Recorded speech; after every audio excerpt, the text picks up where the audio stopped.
الحمد لله وكفى وسلام على عباده الذين اصطفى أما بعد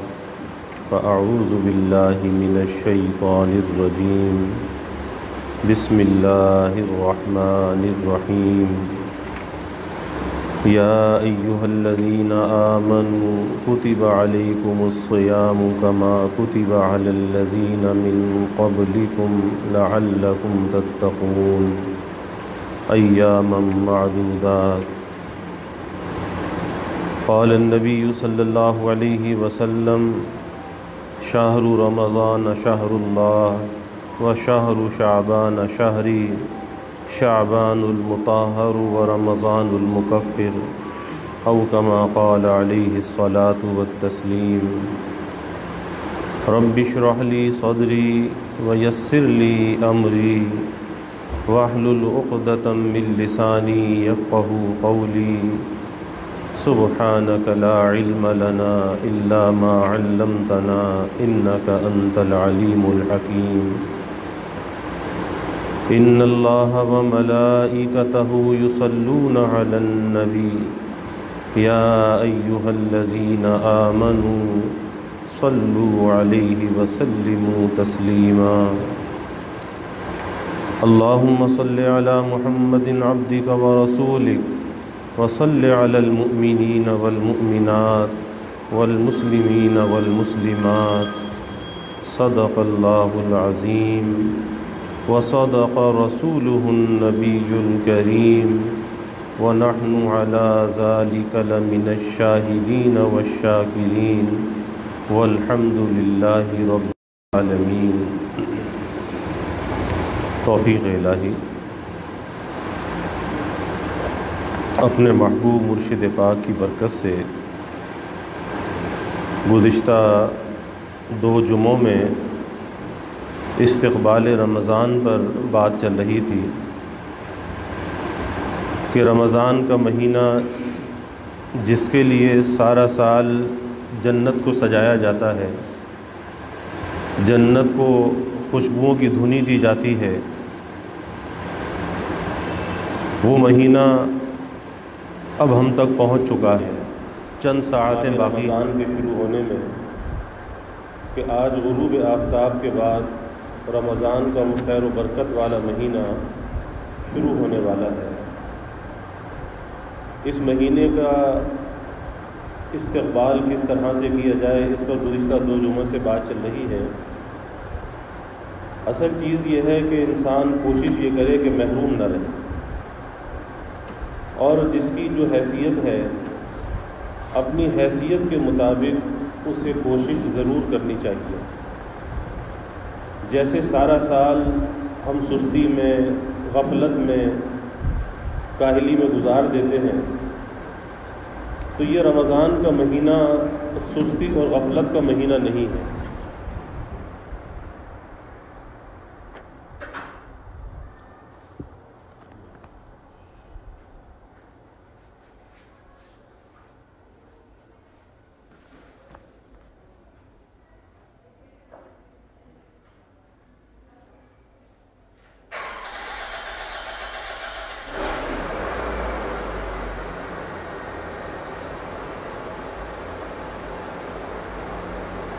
ام المؤمنین سیدہ عائشہ صدیقہ رضی اللہ عنہا فرماتی ہیں کہ رمضان کا جب مہینہ شروع ہوتا تو رسول اللہ صلی اللہ علیہ وسلم اپنے تہبند کو کس لیتے اور رمضان کے مہینے میں اپنے بستر پر تشریف نہ لاتے یہاں تک کہ رمضان گزر جاتا۔ یعنی پتہ یہ چلا کہ آپ صلی اللہ علیہ وسلم رمضان میں کثرت سے عبادت کا اہتمام فرماتے ہیں، اور یہ مہینہ ہے بھی بہت عجیب و غریب مہینہ کہ اس مہینے کا جو محروم ہے وہ بہت بڑا محروم ہے، پھر اسے کہاں پر جائے بنا ہے، اور ممکن ہے حدیث میں آتا ہے کہ ہر نیکی کو اپنی زندگی کی آخری نیکی سمجھ کر انجام دو، تو ممکن ہے کہ یہ رمضان ہماری زندگی کا آخری رمضان ہو، اور اس رمضان کو ہم محنت کریں، قیمتی بنائیں، تاکہ اللہ کی بارگاہ میں کوئی ہمارا قیمتی عمل جمع ہو جائے اور جو وہاں پر ہماری نجات کا ذریعہ بن جائے۔ لیکن کوشش ضرور کرنی چاہیے۔ حدیث شریف میں آتا ہے، آپ صلی اللہ علیہ وسلم نے ممبر کے پہلے درجے پر قدم رکھا تو فرمایا آمین، پھر ممبر کے دوسرے درجے پر قدم رکھا تو فرمایا آمین، پھر ممبر کے تیسرے درجے پر قدم رکھا فرمایا آمین۔ جب آپ صلی اللہ علیہ وسلم خطبے سے فارغ ہوئے تو صحابہ نے یہ سوال کیا کہ یا رسول اللہ صلی اللہ علیہ وسلم،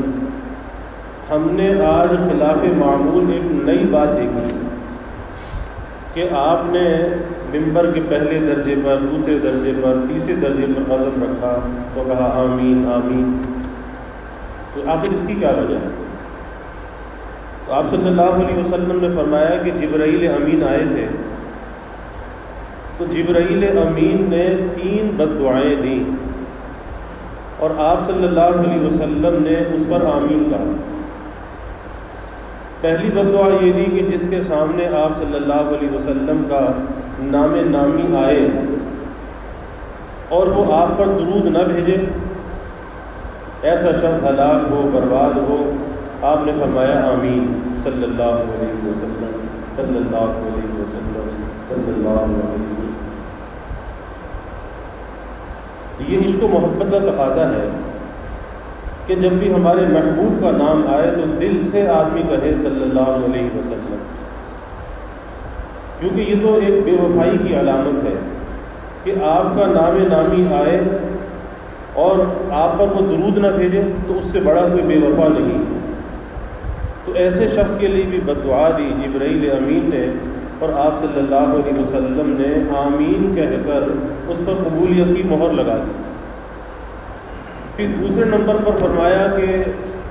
وہ شخص بھی ہلاک ہو، برباد ہو، جس کے والدین، بوڑھے والدین، دونوں یا دونوں میں سے ایک بڑھاپے کی عمر کو پہنچ جائیں اور وہ ان کی خدمت کر کے جنت کو حاصل نہ کرے، تو ایسا شخص بھی ہلاک اور برباد ہو۔ آپ صلی اللہ علیہ وسلم نے فرمایا آمین۔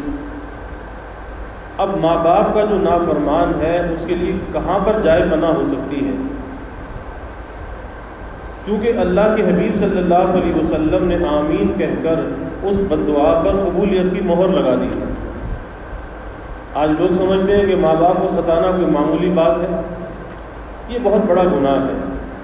اور یہ ایسا مکافات عمل ہے کہ دنیا میں انسان اس سزا سے گزر کر رہتا ہے، اس مکافات سے گزر کے رہتا ہے۔ اور ماں باپ کو ستانے والا نہ صرف یہ کہ ماں باپ کی دعا سے محروم رہتا ہے، بلکہ اس بد دعا کا وہ مورد بن جاتا ہے۔ اور ہونا تو یہ چاہیے تھا کہ ماں باپ کی خدمت کر کے دعائیں لیتا، نجات اور بخشش و مغفرت حاصل کرتا، تو پتہ یہ چلا کہ ایسا شخص بھی محروم ہے کہ ماں باپ موجود ہوں یا دونوں میں سے ایک موجود ہو اور وہ ان کی خدمت کر کے دعائیں لے کے جنت حاصل نہ کرے، تو یہ بھی بہت بڑا محروم ہے۔ اور تیسرے نمبر پہ فرمایا کہ وہ شخص بھی ہلاک ہو، برباد ہو،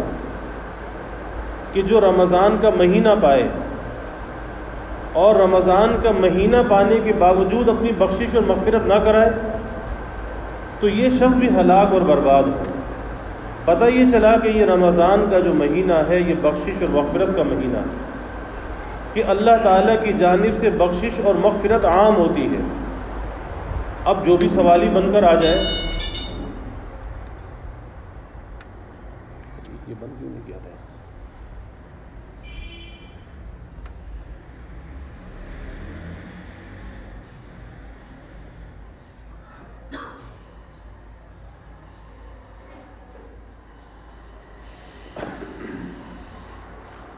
تو جو بھی اللہ کی بارگاہ میں سوالی بن جائے،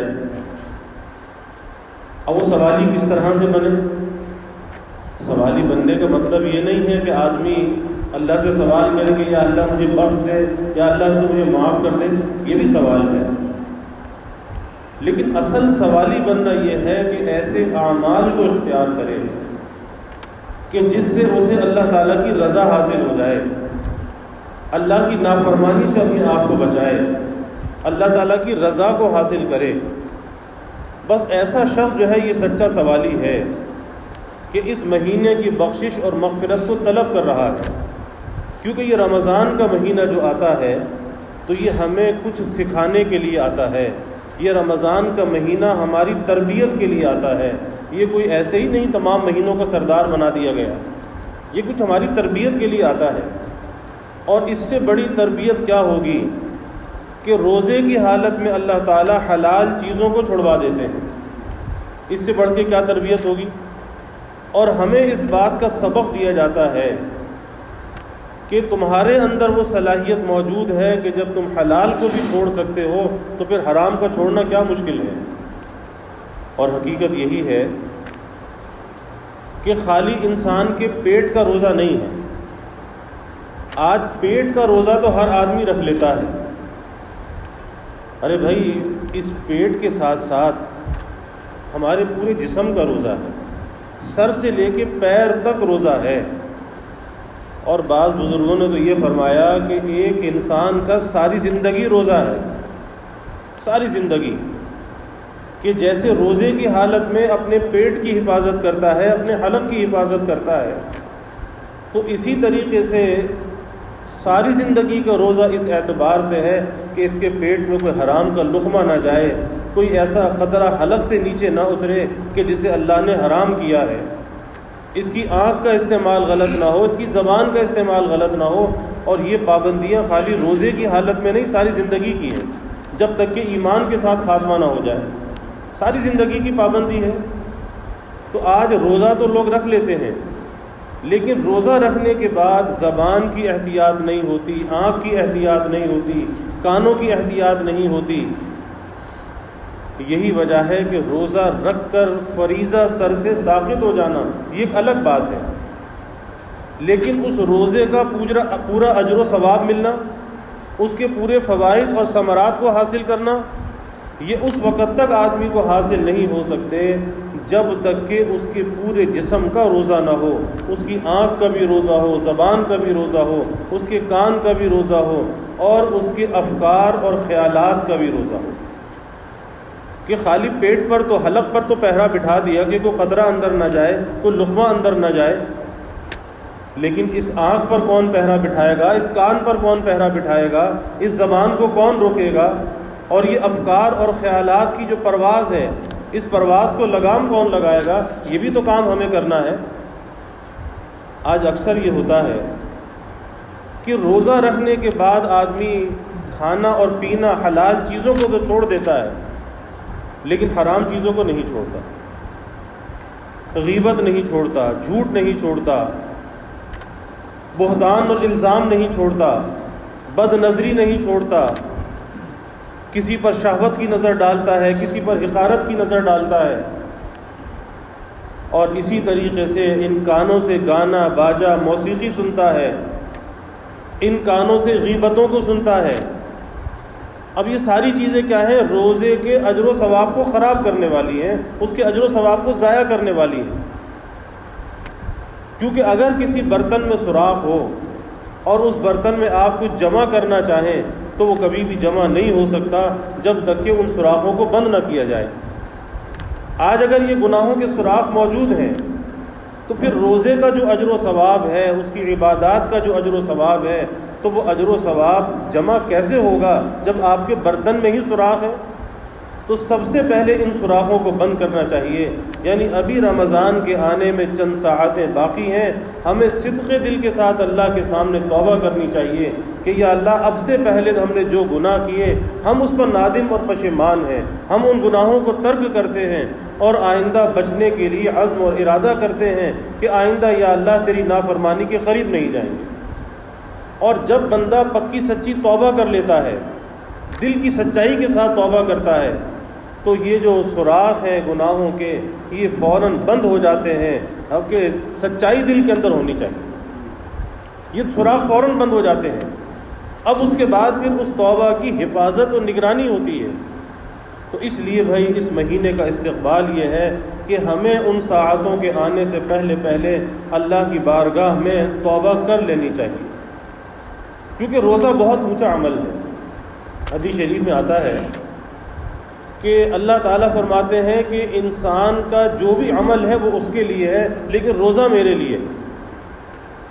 روزہ میرے لیے ہے، کیونکہ روزے کا ہونا یا نہ ہونا اللہ کو پتہ ہے یا بندے کو پتہ، کسی تیسرے کو پتہ نہیں کہ اس کا روزہ ہے یا نہیں ہے، اللہ جانتا ہے یا بندہ جانتا ہے، کوئی تیسرا نہیں جانتا۔ تو اس لیے اللہ تعالیٰ فرماتے ہیں کہ روزہ خاص میرے لیے ہے اور اس کا اجر بھی میں عطا کروں گا۔ اور اللہ تعالیٰ جس چیز کا اجر عطا فرمائے تو پھر ظاہر ہے کہ وہ اجر بے حساب ہوتا ہے، وہ اجر بے حساب ہوتا ہے، کیونکہ روزہ اللہ تعالیٰ کی صفات کو لیے ہوئے ہے۔ اللہ کھانے سے پاک ہے، پینے سے پاک ہے، ازدواجی تعلق سے پاک ہے، اور صائم بحالت صوم اللہ تعالیٰ کی ان صفات کا حامل ہوتا ہے۔ یہ وقتی طور پر وہ بھی کھانے کو چھوڑ دیتا ہے، پینے کو چھوڑ دیتا ہے، ازدواجی تعلق کو چھوڑ دیتا ہے، تو یہ اللہ تعالیٰ کی صفات کا حامل ہو جاتا ہے۔ اب صفت کا حامل تو ہو گیا، بہت بڑی صفت سے متصف ہو گیا، لیکن اب اس کی حفاظت گناہوں سے بچ کر کرنی ہے کہ روزے کی حالت میں بد نظری سے بھی بچے، بد کلامی سے بھی بچے، فحش کلامی سے بچے، غیبت سے بچے، جھوٹ سے بچے۔ کہ بہت سے لوگ وقت پاس کرنے کے لیے کہیں پر بیٹھکیں لگا کے بیٹھ جاتے ہیں، مجلس آرائی میں لگ جاتے ہیں، لیکن اس کے انجام پر نظر نہیں جاتی کہ چند دوست مل بیٹھتے ہیں کہ جی وقت ہمارا اچھا پاس ہو جائے گا، تو وقت تو پاس ہو جاتا ہے لیکن انسان فیل ہو جاتا ہے، وقت تو پاس ہو جاتا ہے۔ پھر جیسے میں نے گزشتہ جمعے بھی عرض کیا تھا کہ رمضان کے مہینے میں اللہ تعالیٰ عبادات کے اجر و ثواب کو بڑھا دیتے ہیں، نفل کا ثواب فرض کے برابر کر دیا جاتا ہے اور فرائض کا ثواب 70 گنا بڑھا دیا جاتا ہے۔ اب جب اس کے اجر و ثواب کو بڑھا دیا گیا تو یاد رکھیے کہ گناہ کی مذمت بھی بڑھ گئی، کہ ایک آدمی غیر رمضان میں کوئی گناہ کرے تو وہ اتنا اشد نہیں جتنا رمضان میں گناہ کرنا اشد ہے، کیونکہ یہ زمان مبارک ہے، زمان مبارک ہے۔ ایک آدمی مسجد سے باہر کوئی گناہ کرے اور وہی گناہ مسجد میں جا کر کرے تو مسجد اللہ کا گھر ہے، وہ مکان مبارک ہے، وہاں پر اس کی اشدیت اور زیادہ بڑھ جاتی ہے۔ ایک آدمی بیت اللہ میں حرم کی حدود میں جا کر کوئی گناہ کرے تو وہ مکان مبارک ہے، وہاں پر ایک گناہ کی اشدیت اور بڑھ جاتی ہے کہ وہ ایک گناہ 1,00,000 گناہ کے برابر ہو جاتا ہے۔ تو اس لیے ایسا نہ ہو کہ ادھر سے جمع کر رہا ہو اور ادھر سے گنوا بھی رہا ہو، آ بھی رہا ہو اور جا بھی رہا ہو، یہ تو خسارے کی بات ہے۔ اس لیے روزے کی جو غرض و غایت ہے لعلکم تتقون، کہ روزہ اس لیے فرض کیا جا رہا ہے تاکہ تم متقی بن جاؤ۔ اور متقی کسے کہتے ہیں؟ حضرت عمر رضی اللہ تعالی عنہ نے حضرت ابی بن کعب رضی اللہ عنہ سے کہا کہ تقویٰ کی تعریف کیا ہے، تقویٰ کی تعریف بیان کرو، تقویٰ کسے کہتے ہیں؟ تو حضرت ابی رضی اللہ تعالی عنہ نے عرض کیا کہ امیر المومنین، کبھی آپ کا کسی صحرا میں، کسی ریگستان میں، کسی خاردار راستے سے گزر ہوا ہے؟ کہا کہ بہت مرتبہ، ہم بکریاں چرانے والے، اونٹوں کے چرانے والے بہت مرتبہ ایسے راستوں سے گزرے ہیں۔ تو پوچھا کہ پھر ایسے موقع پر کیا کرتے تھے جب ایسے راستے سے گزرتے تھے؟ کسی خارے زار سے گزرتے تھے، کسی کانٹوں والے راستے سے گزرتے تھے، کیا کرتے تھے؟ تو کہا کہ ایسے موقع پر اپنے دامن کو سمیٹ لیتے تھے کہ کہیں کوئی کانٹا نہ لگ جائے، اور اپنے دامن کو سمیٹ کر گزر جاتے تھے۔ کہا کہ بس تقویٰ کی تعریف بھی یہی ہے کہ یہ دنیا بھی ایک خارے زار ہے، ایک کانٹوں بھرا راستہ ہے۔ اب اس خارے زار سے گزرنا بھی ہے، سفر بھی کرنا ہے، کیونکہ ہم دنیا میں رہ رہے ہیں، لیکن ہے ایک خارے زار۔ اب یہاں پر رہتے ہوئے ان کانٹوں سے اپنے آپ کو بچا کر گزرنا ہے۔ ایک تو وہ کانٹے ہیں جو چبھ جاتے ہیں، اور ایک کانٹے گناہ کے کانٹے ہیں جو جگہ جگہ قدم قدم پر موجود ہوتے ہیں۔ بس ان گناہوں کے کانٹوں سے اپنے دامن کو سمیٹ کر یہ راستہ طے کر کے اللہ کی جوار رحمت میں چلا جائے، اللہ کی رحمت والی آغوش میں چلا جائے۔ گزرنا تو ہے اسی راستے سے، لیکن بچنا انسان کے لیے اختیاری ہے، بچنا غیر اختیاری نہیں۔ اس لیے حدیث شریف میں آتا ہے کہ آپ صلی اللہ علیہ وسلم کے سامنے دو عورتوں کا ذکر کیا گیا کہ روزہ رکھا، اور روزہ رکھ کر آپس میں باتیں شروع کی تو حالت غیر ہو گئی اور قریب مرنے پہ ہو گئی۔ آپ صلی اللہ علیہ وسلم کو اطلاع کی گئی تو آپ نے ایک پیالہ بھیجا اور کہا کہ اس میں وہ قے کریں، اور جب اس میں قے کی تو گوشت اور خون کے لوتھڑے نکلے۔ تو اللہ کے حبیب صلی اللہ علیہ وسلم نے فرمایا کہ تم نے روزہ رکھ کر حلال چیزوں کو تو چھوڑ دیا، کھانا چھوڑ دیا، پینا چھوڑ دیا، لیکن حرام کو نہ چھوڑا، غیبت کی۔ اور غیبت کرنا ایسا ہے جیسے اپنے مردار بھائی کا گوشت کھانا۔ تو آج ہوتا یہی ہے کہ روزہ رکھ کر آدمی کھانا پینا تو چھوڑ دیتا ہے، لیکن غیبت کو نہیں چھوڑتا، جھوٹ کو نہیں چھوڑتا۔ اسی لیے اللہ کے حبیب صلی اللہ علیہ وسلم نے فرمایا کہ بعض روزے دار ایسے ہیں کہ جنہیں بجز بھوکا پیاسا رہنے کی مشقت کے اور کچھ حاصل نہیں ہوتا، اور بعض شب بیدار ایسے ہیں کہ جنہیں جاگنے کی تکلیف کے علاوہ، مشقت کے علاوہ اور کچھ حاصل نہیں ہوتا۔ جاگتے تو ہیں لیکن وہ جاگتے لہو و لعب کے ساتھ جاگتے ہیں، اس لیے اس کا کوئی فائدہ نہیں ہوتا۔ اور روزے دار روزہ تو رکھ لیتا ہے لیکن گناہوں کو جب وہ نہیں چھوڑتا تو سوائے اس کے کہ بھوکا پیاسا رہا، اس کے علاوہ اسے کچھ حاصل نہیں ہوتا۔ تو سوچنا چاہیے کہ جب ہم روزہ تو رکھ رہے ہیں تو بھائی سارا دن بھوکا بھی رہنا ہے، پیاسا بھی رہنا ہے، تو پھر ایسے کاموں سے بھی اپنے آپ کو بچا لیں کہ جس سے وہ روزہ خراب ہوتا ہو۔ ایک نوجوان مسجد میں نماز پڑھ رہا تھا، لیکن نماز ایسی پڑھ رہا تھا کہ بس پڑھنا نہ پڑھنا برابر تھا۔ تو میں نے اس کو سمجھایا، میں نے کہا بھائی آپ نے اپنا وقت بھی خرچ کیا، آپ نے تکلیف بھی برداشت کی، آپ مسجد میں بھی آئے، وضو بھی کیا، وقت بھی لگا، نماز بھی پڑھی، سب کچھ کیا، لیکن اگر اس نماز کو ذرا بنا سنوار کر پڑھ لیتے، تھوڑی سی محنت کر کے اگر پڑھ لیتے تو یہ نماز قیمتی ہو جاتی اور یہ وقت بھی قیمتی ہو جاتا۔ اب وقت بھی اپنا اس میں خرچ کیا، مشقت بھی برداشت کی، طہارت بھی لی، سب کچھ کیا، لیکن نماز ایسی پڑھی کہ جس کا کوئی فائدہ نہیں۔ تو اس لیے روزہ ایسا رکھا کہ جس کا کوئی فائدہ نہیں، اس لیے ہمیں اس فائدے کو ضرور حاصل کرنا چاہیے کیونکہ اس کا اجر و ثواب بڑا ہے۔ اللہ کے حبیب صلی اللہ علیہ وسلم نے فرمایا کہ اس کے پہلے 10 دن وہ رحمت والے ہیں، اور اس کے دوسرے 10 دن مغفرت والے ہیں، اور اس کے آخری جو 10 دن ہیں وہ جہنم سے آزادی اور نجات والے ہیں۔ تو پتہ یہ چلا کہ رحمت والے کام بھی کرنے چاہیے، مغفرت والے کام بھی کرنے چاہیے، اور ایسے کام بھی کرنے چاہیے کہ جس سے ہماری گردنیں جہنم سے آزاد ہو جائیں، جہنم سے نجات ہمیں مل جائے۔ اب وہ رحمت مغفرت والے کام کون سے ہیں؟ وہ رحمت اور مغفرت والے کام یہی ہیں کہ آدمی اللہ کی نافرمانی سے بچ کر اللہ کی عبادت کا اہتمام کرے۔ حکیم الامت حضرت تھانوی رحمۃ اللہ علیہ فرمایا کرتے تھے کہ بھائی اگر بہت زیادہ عبادت نہیں کر سکتے روزے کی حالت میں تو فرائض اور واجبات کا اہتمام کر لو، ضروریات کا اہتمام کر لو، اور اس کے علاوہ چاہے باقی وقت سو کر گزار لو، صوم اور نوم کو ملا لو، لیکن گناہ سے اپنے آپ کو بچاؤ۔ صوم اور نوم کو ملا لو لیکن گناہ سے اپنے آپ کو بچاؤ، کیونکہ گناہ اس کے اجر و ثواب کو ضائع کر دیتا ہے۔ اور پھر سب سے بڑی بات تو یہ ہے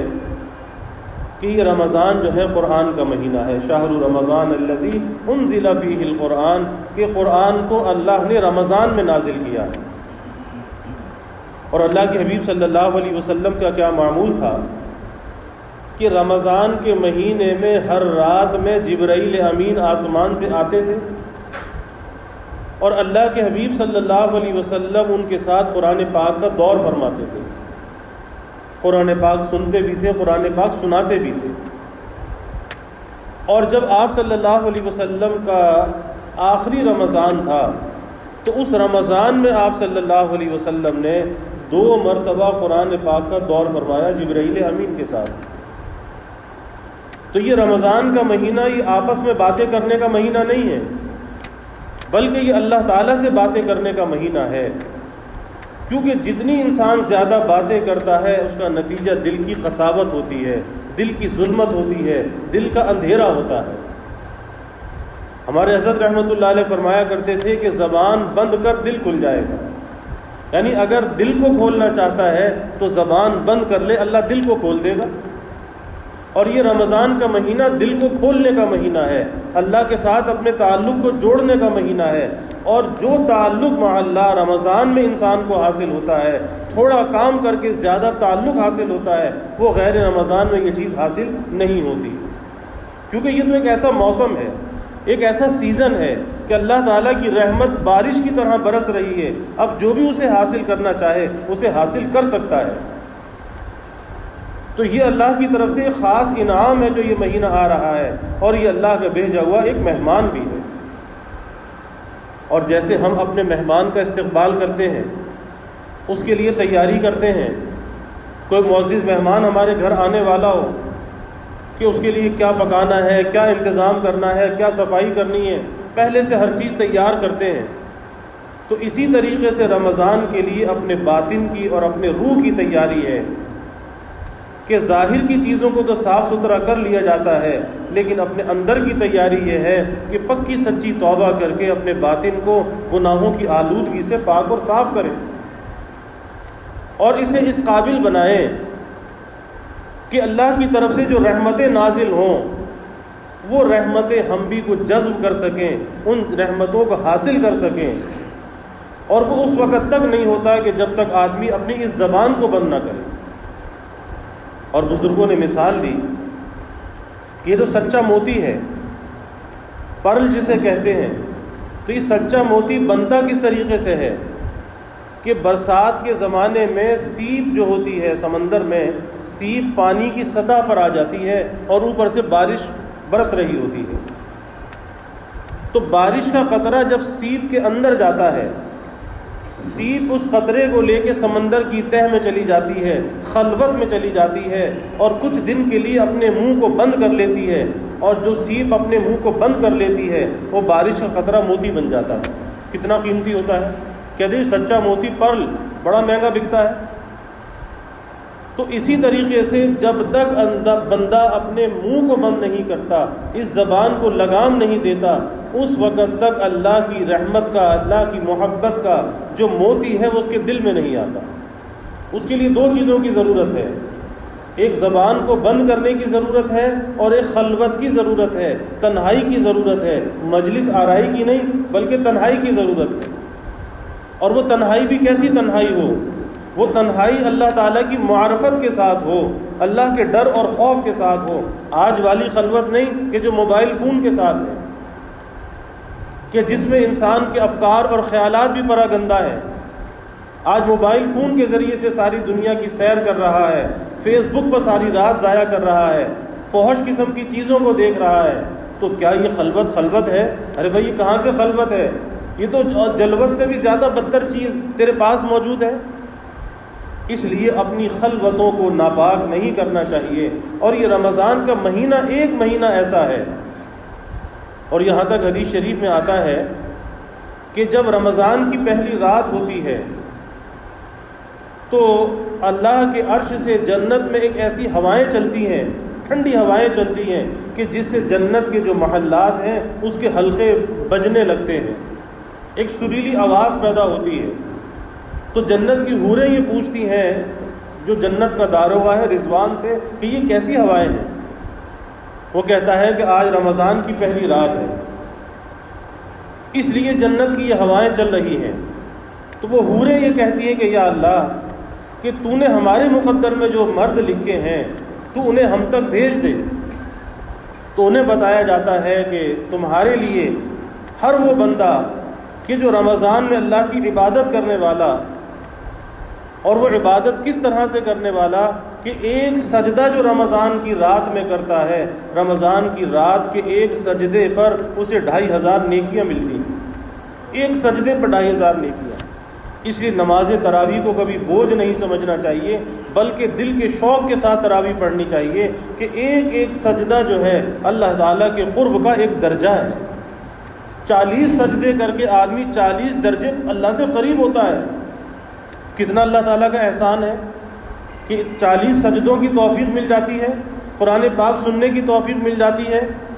اس لیے رمضان کی جو عبادات ہیں اس کی بڑی خوش دلی کے ساتھ اس کا اہتمام کرنا چاہیے، اور تراویح کو کبھی اپنے اوپر بوجھ نہیں سمجھنا چاہیے، بلکہ خوش دلی کے ساتھ اسے انجام دینا چاہیے۔ کیونکہ بہت سے لوگ اس بحث میں پڑ جاتے ہیں کہ جی سنت ہی تو ہے۔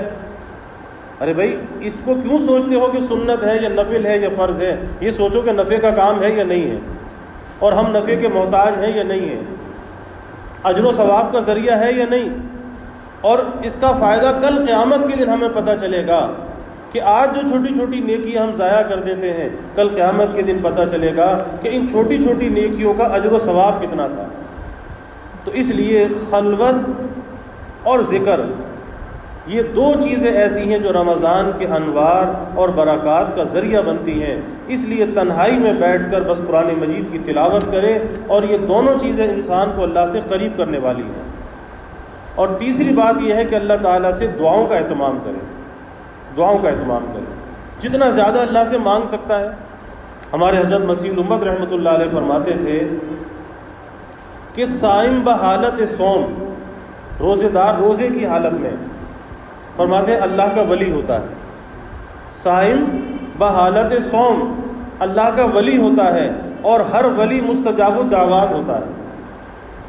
یہ نہیں کہ دوسروں سے کہتے پھریں کہ جی آپ میرے لیے دعا کرو اور خود دعا کا اہتمام نہ کریں۔ ارے خود بھی تو اپنی محتاجگی اللہ کے سامنے پیش کرنی چاہیے۔ اور رمضان سے بڑھ کر قبولیت کا کون سا مہینہ ہوگا کہ جس میں قبولیت آسمان سے نازل ہو رہی ہوتی ہے، برس رہی ہوتی ہے۔ کوئی جھولی پھیلائے تو صحیح، دیکھو کتنا ملتا ہے۔ تو ہر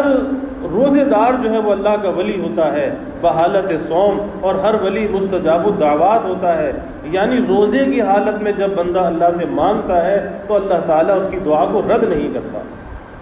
اور پھر دعاؤں کے اندر غروب آفتاب کا جو وقت ہے، افطاری کا وقت، کہ جب آدمی دسترخوان پر بیٹھا ہوتا ہے، وہ وقت اللہ سے مانگنے کا وقت ہے۔ اور سحری کا جو وقت ہے یہ بھی اللہ سے مانگنے کا وقت ہے کہ تھوڑا سا پہلے بیدار ہو جائے اور رات کے اس آخر حصے میں اللہ تعالیٰ کے سامنے کھڑا ہو جائے، اللہ تعالیٰ کے سامنے ہاتھ پھیلائے۔ پھر دیکھیں اللہ تعالیٰ کیسے حاجتوں کو پورا کرتے ہیں۔ اور بالخصوص موجودہ زمانہ جو ہے مشکلات کا زمانہ ہے کہ آج ساری دنیا اس کرونا وائرس کی وبا میں گرفتار ہے، ہر انسان پریشان ہے، پوری دنیا اس کی لپیٹ کے اندر ہے، اور اس سے نکلنے کا راستہ کسی کو مل نہیں رہا کہ نکلا کیسے جائے، بچا کیسے جائے، حفاظت کیسے کی جائے۔ اور ہر طرف سے ایسی عبرت کی خبریں ہیں، لیکن اس کے باوجود ہمیں عبرت و نصیحت حاصل نہیں ہوتی۔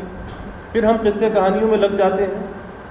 خود ہمارے محلے کے اندر آپ دیکھ لیجئے کہ کتنے متاثرہ لوگ ہو چکے ہیں، لیکن اس کے باوجود ہمارے اندر کوئی ڈر اور خوف پیدا نہیں ہوتا۔ تو اس لیے اللہ سے رجوع کرنا چاہیے، اللہ سے رو رو کے مانگنا چاہیے کہ یا اللہ اس وبا سے تو ہی نجات دے سکتا ہے، تیرے سوا کوئی نجات دینے والا نہیں۔ تو غروب کے وقت بھی اور سحر کے وقت بھی، افطار اور سحر کے وقت اللہ سے مانگا جائے، اللہ کے سامنے جھولی پھیلائی جائے۔ جو اللہ افطار کے وقت 16 لاکھ لوگوں کو جہنم سے آزادی دے سکتا ہے، وہ اللہ اس وبا کو دور بھی کر سکتا ہے۔ اللہ کے سامنے مانگنا چاہیے۔ یقیناً اللہ ماہ رمضان کی برکت سے، اس وبا سے، اس مصیبت سے اللہ ساری انسانیت کو نجات عطا فرمائے گا، لیکن دل کی گہرائیوں سے مانگنا چاہیے، جس کو کہتے ہیں نا کہ درد دل کے ساتھ مانگنا چاہیے۔ کہ ایک انسان کے اندر اگر جسم میں کہیں پر درد ہے، وہ کس طرح اللہ تعالیٰ سے مانگتا ہے، اسی طریقے سے کسی انسان کو اگر تکلیف ہے، اس کے درد کو محسوس کر کے درد دل کے ساتھ اللہ تعالیٰ سے سوال کرے کہ یا اللہ تو ہی نجات دینے والا، تو ہی بچانے والا، تو ہی فضل کرنے والا، ہم سب تیرے محتاج ہیں۔ تو بھئی اللہ تعالیٰ سے مانگنا چاہیے۔ تو پتہ یہ چلا کہ ایک اللہ سے پکی سچی توبہ ہے، دوسرے زیادہ سے زیادہ خلوت کا اہتمام ہے، کثرت کلام اور کثرت ملاقات سے بچنا، اور تیسرے نمبر پر اللہ تعالیٰ کا ذکر یعنی قرآن مجید کی تلاوت جتنی زیادہ ہو۔ اور اس کی آسان سی صورت یہ ہے کہ ہر آدمی اپنے لیے کوئی ایک ٹارگٹ مقرر کرے کہ میں نے کتنی تلاوت کرنی ہے۔ اگر 3 پارے یومیہ میں تلاوت کرتا ہوں، 10 دن میں قرآن ختم ہوتا ہے، اور ماہ رمضان میں 3 قرآن میرے ختم ہو سکتے ہیں، تو اتنا تو کم سے کم ہر آدمی کر سکتا ہے۔ اور ایسے ایسے لوگ بھی موجود ہیں کہ جو رمضان میں 20 25 پارے اور ایک قرآن مجید ختم کر لیتے ہیں۔ اور میری امی جان رحمۃ اللہ علیہ رمضان میں ایک دن میں ایک قرآن پاک پڑھ لیتی تھی، اور 15-20 پارے یومیہ پڑھنا تو معمولی بات تھی۔ اللہ ان کی قبر کو نور سے رحمت سے بھر دے۔ تو انسان کر سکتا ہے، یہ تو ابھی کی بات ہے، موجودہ زمانے کی بات ہے، ہماری نظروں کے سامنے کی بات ہے۔ لوگوں کو ایک سپارہ پڑھنا مشکل نظر آتا ہے، تو آج بھی انسان پڑھ سکتا ہے،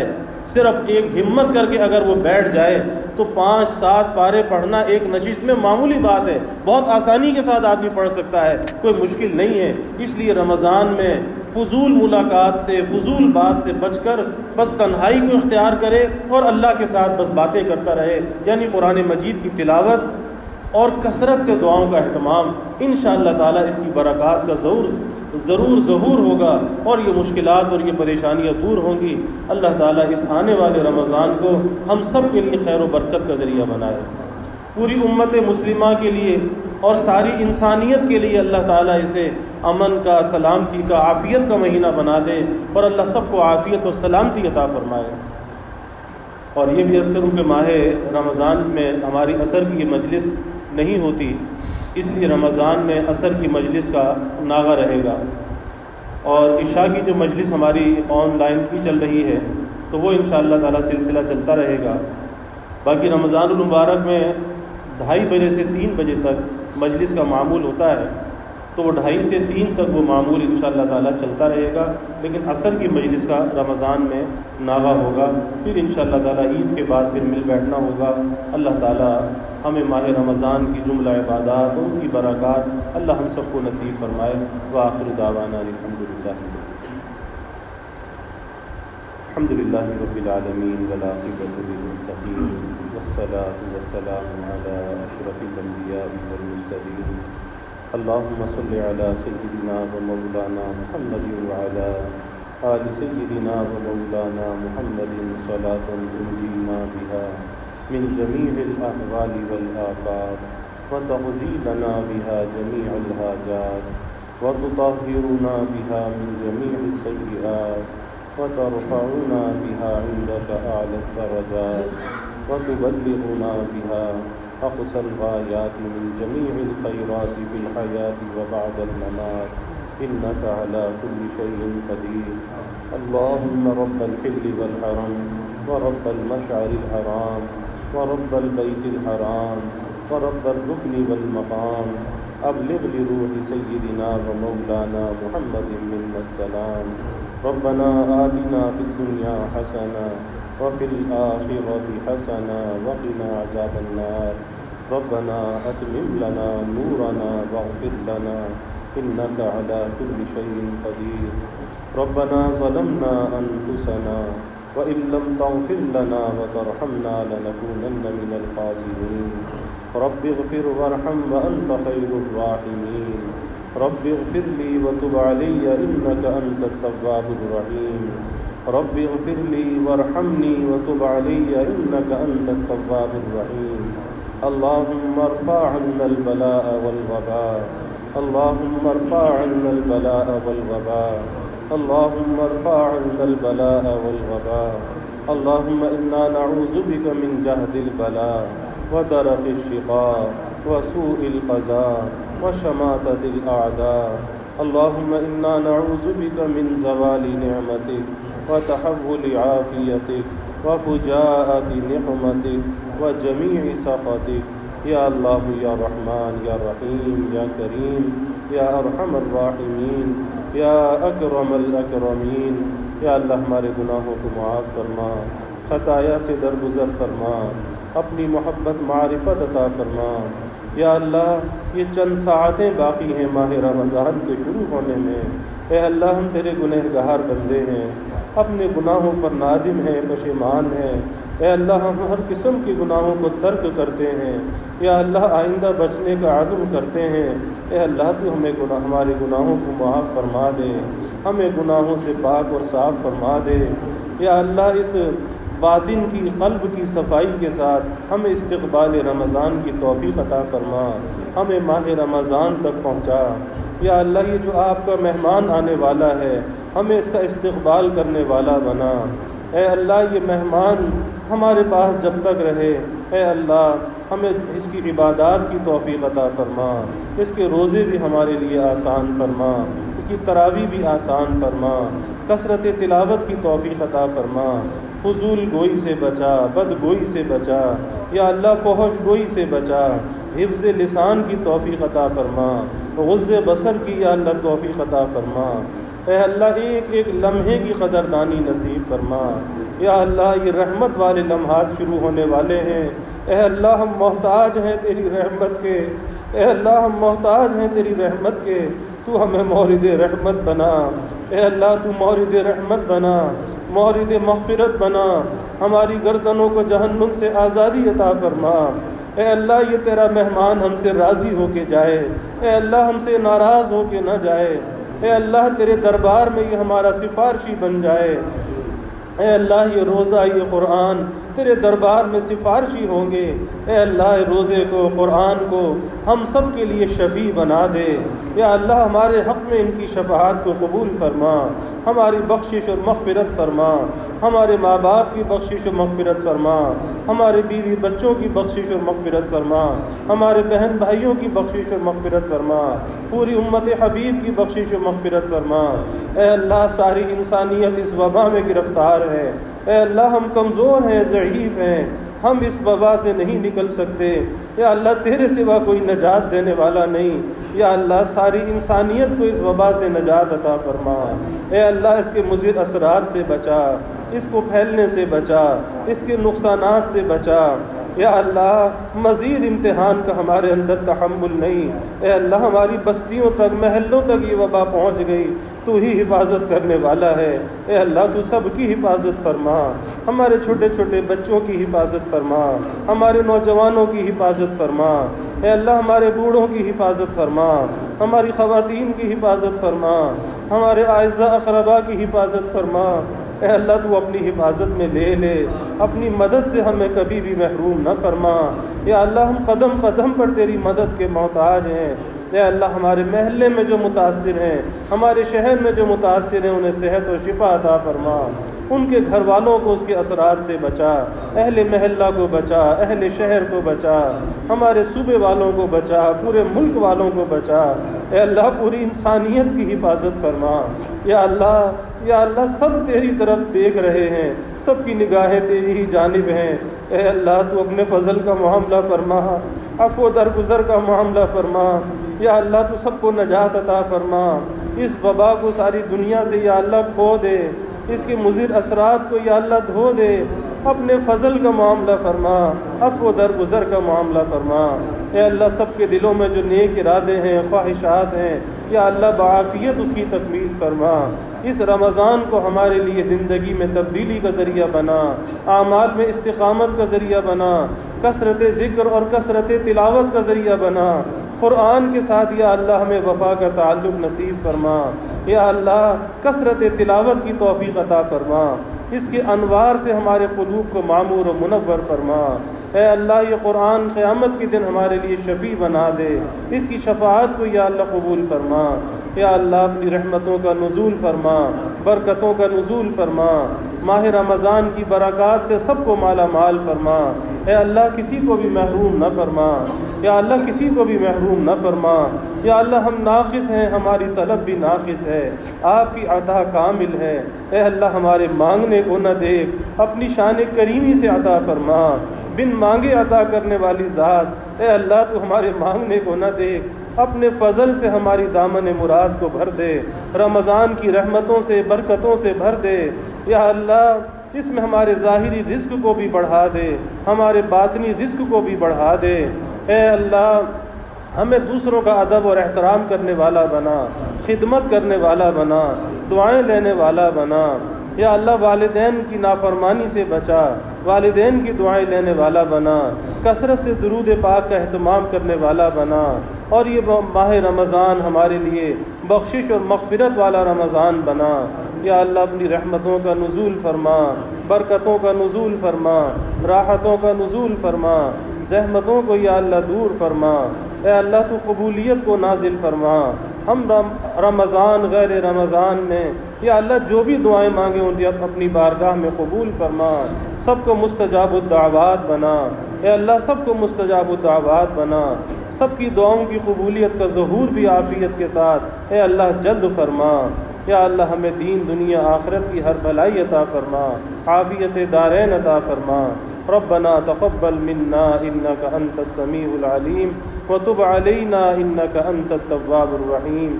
وجزى الله عنا محمدا